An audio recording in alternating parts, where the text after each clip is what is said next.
हैं, अगर हम इस लेक्चर को अच्छे से समझ लेते हैं तो। ठीक है दोस्तों? तो अगर आप चाहते हैं कि एग्जाम में इससे 1-2 नंबर हमारा अच्छे से कवर हो जाए, तो आप इस टॉपिक को अच्छे से समझिए और लास्ट में क्वेश्चन आंसर सेट जरूर लगाइएगा। चलिए फ्रेंड्स, हम स्टार्ट करते हैं वीडियो को। फ्रेंड्स, सबसे पहले हम बात करते हैं इसकी स्थापना की, कि निर्वाचन आयोग की स्थापना कब हुई और निर्वाचन आयोग की स्थापना क्यों करना पड़ी। देखिए ध्यान से सुनिएगा, निर्वाचन आयोग के बारे में संविधान में कहां पर दिया गया है, भाग 15 में आर्टिकल 324 से 329 में दिया गया है। ध्यान रखिएगा, आर्टिकल 324 से 329 में दिया गया है। ओके फ्रेंड्स, अब हम बात करते हैं कि इलेक्शन कमीशन की जरूरत क्यों पड़ी, क्यों इसकी स्थापना करना पड़ी। तो ध्यान से सुनिए, भारत में पारदर्शी और निष्पक्ष शासन के लिए इलेक्शन कमीशन की आवश्यकता पड़ी थी, इसलिए इसकी स्थापना 25 जनवरी 1951 को कर दी गई थी। कब करी थी? 25 जनवरी 1951। ध्यान रखिएगा, डेट ये एग्जाम में पूछते हैं। मैं आपको अभी कुछ पॉइंट्स बता रहा हूं, फिर इसका अच्छे से स्ट्रक्चर समझाऊंगा तो बहुत अच्छे से क्लियर हो जाएगा आपको। अगला पॉइंट है हमारा, भारत में पहली बार आम चुनाव कब हुए थे? इसकी स्थापना हो गई थी 1951 में। और पहली बार जो हमारे आम चुनाव हुए थे वो कब हुए थे? 1951 52 में पहली बार आम चुनाव हुए थे। इलेक्शन कमीशन का काम यही होता है कि चुनाव करवाना। ठीक है, जो मैं आपको आगे बताऊंगा कि इसके काम क्या क्या होते हैं। बस अभी ध्यान रखिए कि पहली बार आम चुनाव कब हुआ था। इसकी स्थापना 1951 में हुई थी और उसी साल 1951 52 में पहली बार आम चुनाव हुआ था। ओके दोस्तों, अगला पॉइंट ध्यान रखिए, बहुत इंपॉर्टेंट है। 25 जनवरी का जो डे है, ये 25 जनवरी का दिन है, राष्ट्रीय मतदाता दिवस के रूप में मनाया जाता है। राष्ट्रीय मतदाता दिवस बहुत इंपॉर्टेंट पॉइंट है, ये काफी एग्जाम में पूछा गया है, रेलवे के एग्जाम में और काफी एग्जाम में पूछा जाता है। ठीक है दोस्तों, तो ध्यान रखिएगा। अब मैं आपको बताता हूं फ्रेंड्स इसका स्ट्रक्चर, कि कितने इसमें सदस्य होते हैं, पहले कितने थे, फिर क्या चेंज हुए हैं, सारा मैं आपको समझाता हूं। फ्रेंड्स, स्ट्रक्चर को ध्यान से समझिएगा। सबसे पहले मैं आपको बताता हूं कि पहले जो इलेक्शन कमीशन था वो था एक सदस्यीय। मतलब कहने का यह है कि इलेक्शन कमीशन में सिर्फ एक सदस्य था, और वो कौन था? निर्वाचन आयुक्त, जिसे इंग्लिश में बोला जाता है इलेक्शन कमिश्नर। ठीक है, ये पहले की बात थी। उसके बाद 1993 के बाद क्या हुआ, इलेक्शन कमीशन को त्रिसदस्यीय कर दिया गया। त्रिसदस्यीय मतलब 3 सदस्य कर दिए गए इलेक्शन कमीशन के अंदर। तो देखिए दोस्तों, ये 3 सदस्य हैं, आपको समझ में आ रहा होगा। जिसमें सबसे ऊपर जो है वो होता है चीफ इलेक्शन कमिश्नर, इसे बोला जाता है मुख्य निर्वाचन आयुक्त। क्या बोला जाता है? मुख्य निर्वाचन आयुक्त। ठीक है, और जो 2 दिख रहे हैं आपको नीचे, वो होते हैं इलेक्शन कमिश्नर, मतलब निर्वाचन आयुक्त। ओके फ्रेंड्स, क्लियर हो गया? तो आपने स्ट्रक्चर समझा, पहले एक सदस्यीय इलेक्शन कमीशन था, 1993 के बाद में इसको क्या कर दिया गया? त्रिसदस्यीय इलेक्शन कमीशन कर दिया गया। 3 सदस्य में से भी हमने समझ लिया, पहला जो होता है वो होता है मुख्य निर्वाचन आयुक्त होता है, और 2 जो होते हैं वो होते हैं निर्वाचन आयुक्त। ठीक है, अब इनके बारे में मैं आपको बहुत इंपॉर्टेंट पॉइंट्स बताने जा रहा हूं, ध्यान से सुनिएगा। सबसे पहली बात तो ये कि चीफ इलेक्शन कमिश्नर और इलेक्शन कमिश्नर की नियुक्ति कौन करता है? तो इनकी नियुक्ति करता है दोस्तों राष्ट्रपति करता है। कौन करता है? राष्ट्रपति करता है। उसके बाद अगला पॉइंट आता है कि मुख्य निर्वाचन आयुक्त का जो कार्यकाल होता है ये होता है 6 वर्ष का। ध्यान रखिएगा, 6 वर्ष का कार्यकाल होता है। इसमें एक कंडीशंस होती है, अगर उसकी एज 65 ईयर अगर हो जाती है तो उसको वहां से रिटायरमेंट लेना पड़ता है फिर। ठीक है, उसका रिटायरमेंट आ जाता है, 65 एज अगर हो जाए उसकी तो उसे वो कार्यकाल उसका समाप्त हो जाता है। तो ये ध्यान रखिएगा, 6 वर्ष या 65 दोनों में से जो पहले हो। Okay, clear? अगला पॉइंट देखते हैं, इलेक्शन कमिश्नर जो होता है उसकी जो सैलरी होती है, इलेक्शन कमिश्नर और चीफ इलेक्शन कमिश्नर की जो सैलरी होती है वो होती है सुप्रीम कोर्ट के न्यायाधीश के बराबर होती है, 90,000 होती है समथिंग। ठीक है, और ये भारत के संचित निधि से सैलरी प्राप्त करता है। अब सबसे बड़ा डाउट ये आ रहा होगा कि संचित निधि क्या है, तो मैं आपको थोड़ा सा क्लियर कर देता हूँ। संचित निधि के बारे में ध्यान से सुनिएगा। संचित निधि को इंग्लिश में बोला जाता है कंसोलिडेटेड फंड। इससे पहले जो मैंने आपको एक लेक्चर बताया था वित्त आयोग का, उसमें क्या होता था कि सेंट्रल के पास जो टैक्सेशन आता था पैसा सारा, उसमें से वो क्या करता था, कुछ परसेंट स्टेट गवर्नमेंट को दे देता था। ठीक है, उसके बाद जो पैसा बचता था वो सारा पैसा कहाँ जाता है? संचित निधि में जाता है, उसी को संचित निधि बोला जाता है। अब उसमें से 2 तरीके से पैसे निकलते हैं। पहला तो क्या, संसद की पूर्व अनुमति के बाद उसमें से पैसा निकलता है, और सेकंड होता है राष्ट्रपति, उपराष्ट्रपति, attorney general of India, CAG, supreme court का न्यायाधीश, हाई कोर्ट का न्यायाधीश, इलेक्शन कमिश्नर, इन सब की जो सैलरी निकलती है वो कहां से निकलती है दोस्तों? वो निकलती है संचित निधि से। ठीक है, क्लियर?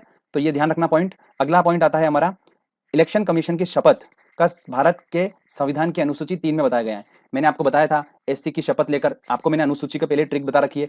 तो एससी की शपथ लेकर, शपथ तीसरे नंबर पे आता है, तो मैंने आपको पहले ही क्लियर कर चुका हूं। ठीक है, ट्रिक में तो आप आसानी से उसको देख के समझ सकते हैं। तो अनुसूची 3 में इनकी शपथ के बारे में उल्लेख किया गया है।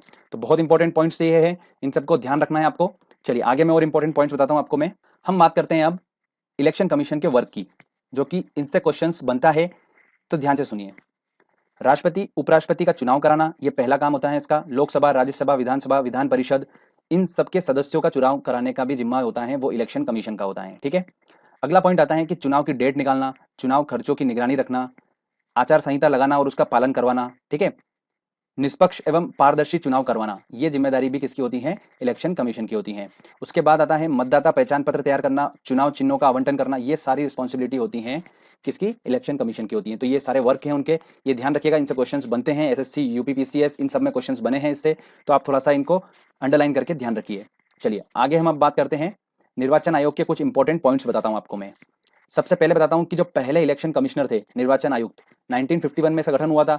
तब जो पहले निर्वाचन आयुक्त थे वो कौन थे? सुकुमार सुन थे। ठीक है, ऐसे ध्यान रखिए, सुकुमार सुन। क्लियर बात? अब आगे ध्यान रखिए, वर्तमान में जो 20वें चीफ इलेक्शन कमिश्नर है, ठीक है, वो कौन है? नसीम जेड्डी है। कौन है? नसीम जेड्डी। इसको NZ से भी आप ध्यान रख सकते हैं। अब क्वेश्चन ये बनता है कि ये तो सबको पता होता है कि नसीम जेड्डी है, पर ये किसकी जगह पर बने? तो ये बने हैं हरिशंकर ब्रह्मा की जगह इन्होंने ली है। तो ये 19वें थे और नसीम जेड्डी जो है वो कौन से हैं? 20वें चीफ इलेक्शन कमिश्नर हैं। ये तो हम हो गए हमारे पहले चीफ इलेक्शन कमिश्नर, और दो होते हैं हमको पता है इलेक्शन कमिश्नर, वो कौन कौन हो गए? अचल कुमार और ओम प्रकाश रावत हैं अभी, तो ये भी ध्यान रखिए। अगला है, बहुत इंपॉर्टेंट है, देश की एकमात्र महिला चीफ इलेक्शन कमिश्नर कौन थी? तो वो थी VS रमा देवी। कौन थी दोस्तों? VS रमा देवी। बहुत इंपॉर्टेंट है, ध्यान रखिएगा इसको। चलिए अब मैं आपको सबसे इंपॉर्टेंट पॉइंट बता रहा हूं इसका, वो बहुत पूछा जाता है क्वेश्चन एग्जाम में, तो ध्यान से सुनिए। पहले मतदान करने की अनिवार्य आयु जो थी वो थी 21 वर्ष। कितनी थी? 21 वर्ष अनिवार्य आयु थी, उसके बाद ही आप मतदान कर सकते थे। क्या हुआ दोस्तों? 61वें संविधान संशोधन अधिनियम 1988 के तहत इसमें क्या हुआ? ये 21 वर्ष की आयु घटाकर कितनी कर दी गई? 18 वर्ष कर दी गई, और 1989 में इसे लागू कर दिया गया, और 1989 से ये 21 वर्ष की जगह क्या हो गई दोस्तों? ये 18 वर्ष हो गई। तो ये बहुत इंपॉर्टेंट है, इसको ध्यान रखना है, इससे काफी एग्जाम में क्वेश्चंस बनते हैं, और हो सकता है कि आने वाली एग्जामों में आपको ये क्वेश्चंस देखने को मिलेगा। तो बहुत इंपॉर्टेंट पॉइंट है ये, मैंने आपको स्पेशली अंडरलाइन करके बताया है। एक और चीज ध्यान से सुनिए, जो हम वोट देते हैं, वोट देने के बाद जो हमारी उंगली पे स्याही लगाई जाती है, उस स्याही का जो नाम होता है वो होता है सिल्वर नाइट्रेट। क्या होता है वो? सिल्वर नाइट्रेट होता है। तो ये भी क्वेश्चन एग्जाम में बनता है, ये केमिस्ट्री का क्वेश्चन है एक, बट ये टॉपिक हम पढ़ रहे हैं तो इससे रिलेटेड है, तो मैंने आपको क्लियर कर दिया। अब लास्ट हमारा टॉपिक बचता है, वो है ईवीएम। ईवीएम क्या होता है? आजकल बहुत चर्चा में है, हम सभी न्यूज देखते हैं, तो हम सभी इसको समझना बहुत जरूरी है। ईवीएम होता है दोस्तों इलेक्ट्रॉनिक वोटिंग मशीन। ठीक है, हम सभी ने देखा है, आप सभी ने वोट भी दिया होगा, तो आपको आइडिया है कि किस तरीके से वर्क करता है। तो ईवीएम का सबसे पहले यूज जो हुआ था वो कहां पर हुआ था? सबसे पहले इसका यूज हुआ था केरल में, पारूर एक वहां पर जगह है, वहां पर 50 बूथ पर इसका यूज किया गया था 1982 में। पहली बार किस कहां पर यूज हुआ था? केरल में। उसके बाद 1998 में मध्य प्रदेश में 5 विधानसभा में, राजस्थान में 5 विधानसभा में और दिल्ली में 6 विधानसभा में इसका यूज किया गया। बट अभी तक कंप्लीटली इसका यूज नहीं करा था, सिर्फ टेस्टिंग हो रही थी। मतलब कैसे कि 5 विधानसभा पे इसका यूज कर लिया, पूरे मध्य प्रदेश में इसका यूज नहीं करा था। फाइनली अगर बात करते हैं हम पूरे स्टेट की, तो वो कौन सा है? देखिए, संपूर्ण चुनाव ईवीएम से कराने वाला पहला राज्य कौन सा था? गोवा था। और ये कब हुआ था? 1999 में हुआ था। तो ये भी क्वेश्चन एग्जाम में बनता है। अगर पूरे राज्य की बात करें जहां पर ईवीएम से चुनाव हुआ है, तो वो सबसे पहले कहां पर हुआ था? गोवा में हुआ था। अगर सबसे पहले अगर बात करें कहां पर हुआ था, तो वो हुआ था केरल में। ठीक है, और एग्जाम में क्वेश्चंस तो वैसे ये डेट जो होती है वो दी थी 1998 दी जाती है, तो हमको वो भी ध्यान रखना है। ठीक है, चलिए अब दोस्तों हमने अच्छे से पूरा समझ लिया, आपको मैंने सारा इन्फॉर्मेशन बता दिया, इससे आउट क्वेश्चन नहीं जाएगा, बिल्कुल भी नहीं जाएगा, आप टेंशन फ्री रहो। जितना मैंने बताया बस उसको आप समझो अच्छे से, उसको याद करो, आप आसानी से समझ जाएंगे, तो आपको डिफिकल्टी बिल्कुल भी नहीं होगी क्वेश्चन लगाने में। चलिए अब मैं आपको क्वेश्चन लगाता हूं और हम देखते हैं कितने क्वेश्चन सॉल्व कर पा रहे हैं। आप फटाफट क्वेश्चन सारे सॉल्व कर लेंगे। दोस्तों हमारा पहला क्वेश्चन है, भारतीय संविधान के किस अनुच्छेद में निर्वाचन आयोग का वर्णन किया गया है? देखिए कौन सा अनुच्छेद में बताया था मैंने आपको? 324 से 329, तो इसका आंसर लगेगा बी आंसर। अगला क्वेश्चन है हमारा, भारत में निर्वाचन सूची तैयार करने का जिम्मेदारी किसकी होती है? तो निर्वाचन सूची तैयार करना मैंने आपको बताया था उसके कार्य में, तो किसकी होती है? निर्वाचन आयोग की होती है, तो इसका आंसर लगेगा ए आंसर। इलेक्शन कमीशन की होती है। निर्वाचन आयोग मतलब इलेक्शन कमीशन का चेयरमैन कौन होता है? मुख्य निर्वाचन आयुक्त मतलब चीफ इलेक्शन कमिश्नर होता है, तो आंसर लगेगा इसका डी आंसर। ठीक है, चलिए आगे और इंपॉर्टेंट क्वेश्चन देखते हैं हम। अगला हमारा क्वेश्चन है दोस्तों, भारत के मुख्य निर्वाचन आयुक्त की नियुक्ति कौन करता है? चीफ इलेक्शन कमिश्नर की नियुक्ति कौन करता है? तो वो करता है राष्ट्रपति जी, तो आंसर लगेगा इसका सी आंसर। भारत में प्रथम आम चुनाव किस वर्ष में हुए थे? तो जब इसका गठन हुआ था तभी हुए थे, तो 1951 में इसका गठन हुआ था, तो 1951 से 1952 में आम चुनाव हुए थे, तो आंसर इसका लगेगा बी आंसर। भारतीय निर्वाचन आयोग ने 2010 में अपनी कौन सी जयंती बनाई? देखिए थोड़ा ध्यान रखिएगा, स्वर्ण जयंती उसने बनाई थी, तो इसका आंसर होगा बी। ठीक है, नोट डाउन कर लीजिएगा। चलिए आगे और इंपॉर्टेंट देखते हैं हम क्वेश्चन। अगला क्वेश्चन है, पार्लियामेंट द्वारा दिसंबर 1989 में निर्मित कानून के अनुसार एक नागरिक के वयस्क होने की कानूनी आयु क्या है? तो मैंने आपको बताया था 21 वर्ष पहले थी, उसको घटाकर क्या कर दी गई थी? 18 वर्ष। 18 वर्ष एक नागरिक की वयस्क आयु मानी जाती है, मतलब चुनाव में वोट देने का अधिकार उसको मिल जाता है, तो इसका आंसर होगा डी आंसर। भारत का प्रथम चुनाव आयुक्त कौन था? देखिए, इलेक्शन कमिश्नर कौन था? तो वो थे सुकुमार सेन। तो इसका आंसर लगेगा डी आंसर। भारत में मतदान की आयु सीमा को 21 से घटाकर 18 वर्ष कर दिया गया। ये कब हुआ था? तो ये हुआ था 1989 में। तो इसका आंसर लगेगा बी आंसर।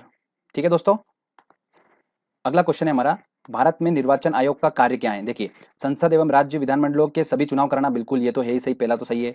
राष्ट्रपति और उपराष्ट्रपति के चुनाव कराना, बिल्कुल ये भी सही है। किसी राज्य में चुनाव की अनुकूल दशा न होने पर राष्ट्रपति शासन की स्तुति करना, नहीं ये तो गलत है बिल्कुल। निर्वाचन सूचियां तैयार करना, बिल्कुल सही है, मतलब 1, 2 और 4, 1, 2 और 4 हो बी। तो इसका आंसर लगेगा बी आंसर। ठीक है, अगला क्वेश्चन है, मत देने का अधिकार किस आयु पर मिलता है? तो 18 वर्ष होता है। तो इसका आंसर लगेगा डी आंसर। अगला क्वेश्चन है हमारा, मुख्य चुनाव आयुक्त मतलब चीफ इलेक्शन कमिश्नर की नियुक्ति करने का अधिकार किसके पास है? राष्ट्रपति के पास है। तो आंसर लगेगा इसका ए आंसर। निर्वाचन आयुक्त इलेक्शन कमिश्नर की सेवा शर्त तथा कार्यकाल निश्चित कौन करता है? उसकी सेवा शर्त और कार्यकाल ये कौन निश्चित करता है? संविधान करता है, क्योंकि ये एक संवैधानिक निकाय है। तो इसका आंसर लगेगा ए आंसर। ईवीएम का प्रयोग भारतीय चुनाव में सबसे पहले कब हुआ था? तो 96, 98, 97 और 2000। देखिए, 98 में मध्य प्रदेश, राजस्थान और दिल्ली, मैंने आपको बताया था वहां पर हुआ था। इसका आंसर लगेगा बी आंसर। ठीक है, चलिए आगे और इंपॉर्टेंट क्वेश्चन देखते हैं हम।